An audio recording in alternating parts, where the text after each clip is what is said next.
आज तक उस चीज़ों को आयोग जो है बता नहीं पाया। दूसरी बात, आज जो छात्रों के साथ प्रक्रिया विज्ञापन होना अलग है, नॉर्मलाइजेशन मतलब सामान्यीकरण करते हैं, और ये हो भी रहा है। और ये क्या करते हैं, 125 क्वेश्चन होता है, उसमें 29 क्वेश्चन जो है गलत कर देते हैं। जब हाई कोर्ट इनको बुलाता है कि आप बताइए, एक दो क्वेश्चन चलिए मिसप्रिंट हो सकता, प्रिंटिंग हो सकती है, मकान मालिक के क्वेश्चन कैसे 125 है कि मकान मालिक के गलत तरीके से हो जा रहे हैं, नहीं दे पाते। और उसका प्रकरण अंग्रेजी का जो पेपर हुआ अभी ये चल रहा है, मांगा लेकिन उनके पास। दूसरी बात, नुकसान कैसे होता है, एक छात्र मान लीजिए उसकी उम्र 23 साल है, 23 साल में वो एक फॉर्म भरता है और 7 साल बाद परीक्षा होती है, 7 साल के बाद, क्योंकि ये आयोग ही 7 साल के बाद रन किया जो है। जब एक शिक्षा सेवा चयन आयोग उन्होंने बनाया उत्तर प्रदेश, तो इसको 7 साल लगे, और 7 साल के बाद जब कीर्ति पांडे आती हैं तो 3 महीने के अंदर वो भ्रष्टाचार में बाहर चली जाती है। इसके बाद आ जाते हैं ये प्रशांत। रही बात 7 साल के बाद, जो 7 साल उम्र गई छात्र की, उसकी उम्र तो दहलीज पे पहुंच गया कि वो बाहर हो जाएगा, पहली बार उसकी कोई जवाबदेही नहीं। पेपर आउट हो गया, आप ट्रेवलिंग किया, परिवहन का खर्चा दिया, खाने के दिया, होटल के दिया, उसकी कोई जवाबदेही नहीं। बस सरकार कह देती है कि हम बख्शेंगे नहीं, तो छोड़ेंगे नहीं, जहां मिलेगा उसको। लेकिन होता क्या है, जो एजेंसी का मालिक होता है और जो एजेंसी इसको जो परीक्षा कराती है वो बाद में छूट जाती है और उन्हीं को फिर पेपर या जिम्मेदारी दी जाती है। क्योंकि जब हम कह रहे हैं कि चोर और डकैत ही और जो भ्रष्टाचारी अपराधी हैं उन्हीं को आप बार बार देवोगे, जब झिंगरा ही टोली का रखवाला हो जाएगा तो वो तो गलत कृत्य करेगा ही। यही ये सरकार कर रही है। सीबीएसई की परीक्षा हुई, एक मिनट, सीबीएसई की परीक्षा हुई, एक छात्र ने सर्च करके सीबीएसई का मारा, इनकी पूरी पोल खोल दिया कि जिस एजेंसी को इन्होंने परीक्षा किया था एजेंसी तैयार वो कराने का, वो ब्लैक लिस्टेड बहुत पहले से। एनटीए जो है अभी जो पेपर लीक का मामला चला, केवल 154 पेपर केंद्र सरकार के और 32 पेपर उत्तर प्रदेश सरकार के अब तक आउट हो चुके हैं। आप बताइए, एक विद्यार्थी हैं सुक्ता सिंह, टेट की परीक्षा कराते हैं, सुपर टेट की, उसमें जो परीक्षा नहीं दिया है, हम जानते हैं डीजे बजाने वाला सोराव का एक छात्र जो है टॉप करता है, टॉप डीजे बजाने वाला, आज वो नौकरी में है। और जो परीक्षा देने वाला बेचारा दिन रात 10x10 के कमरे में आवाज उठाता है और डिलीट वाली भी आवाज उठा दी जाएगी, वो बेचारा छात्र जो फेल हो जाता है। और हम जानते हैं नाम उसी सोराव का जो पेपर आउट कराता है, यही मौका है सर, बाई नेम दूंगा, यही मौका है, वो जमानत पर वो पेपर आउट करा करके लोगों को पास कराने का टीका लेता है। क्या सरकार कर रही, जब सबको पता है, पता चलता है कि वो किसी मंत्री के संरक्षण में हो रहा है, किसी मंत्री के यहाँ वो रहने वाला है, वो मंत्री उसको जो है अपना जो है बर्दहस्त रखे हुए हैं, तो ऐसे नहीं होगा।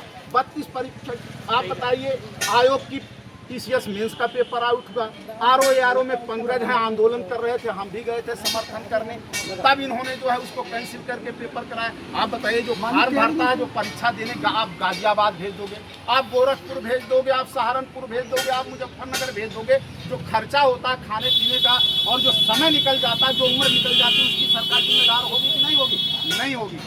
आप बताइए, टीसीएस से की 52 कापी कोर्ट में तलब किया, 52 कापी रिवीजन करके खिंचवाई गई और 52 कापी कोर्ट तलब करके दूसरे की जगह पे जांच करके उनको टीसीएस जे में जज बना दिया गया। और वो जो 52 लोग बाहर हुए थे आज बाहर घूम रहे हैं। ये हमारे देश का न्याय है, ये हमारे देश के छात्रों और छात्राओं के साथ, भविष्य के साथ खिलवाड़ करने का काम किया जा रहा है।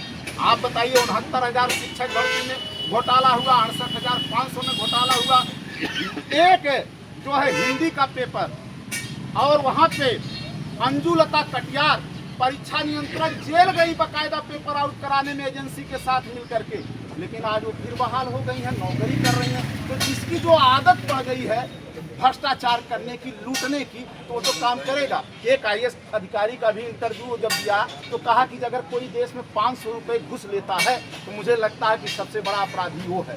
लेकिन अभी 1 करोड़ में पकड़ा गया, जेल चला गया बिहार में। 3 दिन पहले आप लोगों ने भी देखा होगा, पढ़ा होगा, तो ये है हमारे देश का भ्रष्ट सिस्टम, ये कैसे सुधरेगा? Paper out. और सरकार क्या कर रही है?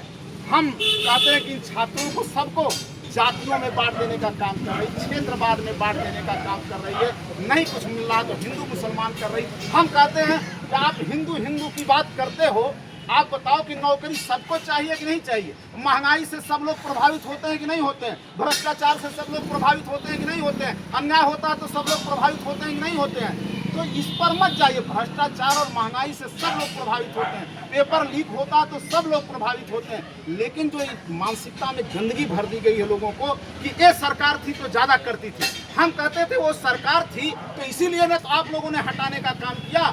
आज आप अच्छा काम करो ना, आप 32 पेपर उत्तर प्रदेश में आउट हो जाते हैं और आप जो किस तरीके से आरोप दूसरे पर लगाना शुरू कर देते हैं, तो ये नहीं चलेगा। आप सिस्टम को सुधारो। हम कहते हैं कि किसी मंत्री को हटा देने से आप मांग करेंगे, आंदोलन करेंगे, वो मंत्री हट जाएगा। किसी मंत्री को हटा देने से सिस्टम में भ्रष्टाचार जो है दीमक की तरह चाटने का काम कर रहा, वो चीज़ें तो सुधर नहीं जाएंगी।